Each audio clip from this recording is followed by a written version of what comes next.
Buo po ba kayo dito ng party? Nabanggit po ba sa inyo na kailangan nyo mag-prepare ng dance spot number para sa ating mga bisita? Wala pong nasabi. Ako po, ayan. Sige po, bibigyan namin kayo ng time. Mamaya ibibigay namin sa inyong dance floor. Pwede naman po. Sige, mamaya mamimili tayo ng isasama natin dito sa mga guests natin. Pwede po. At syempre, bago tayo mag-umisa, may mga konting katanungan lamang po tayo kina Mommy and Daddy. Dito muna po tayo kay Mommy.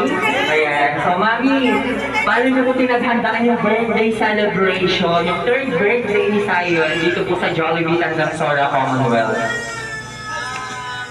Ano lang? Hindi lang makatulog. Wala. Ano lang? Ito lang kaya ko gawin. Yun lang.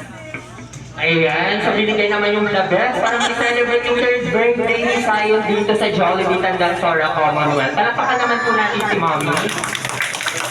Dito naman tayo kay Daddy. Daddy, ano naman po yung preparation na ginawa nila? Yung ambag nila kay Mommy. To celebrate the third birthday of Zion.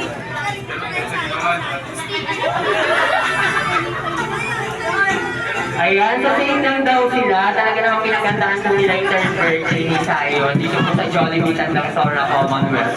Palampakan naman po natin si Daddy. Thank you so much po. And then naman more about the experience sa park where the happiness is the expression. A place where you can win new friends and create memories together. Everyone, walk with me in a new journey. This is your Jolly Rains Theme Park Party. Hello everyone, I am your party host Kuya Eman, together with me is Kuya Don. At kami po ang makakasama niyo in 2 hours birthday celebration of Zion dito po sa Jollibee Tandansora Commonwealth. And welcome to the happiest place to be.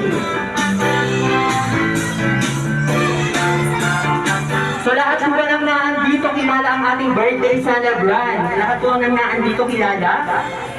Lahat kilala. Our first activity is all about Zion. May mga katanungan po kami. At syempre, kung gusto nyo pong sumagot, pwede po tayong magtaas ng kamay. At kung tama ang sagot nyo, mamimigay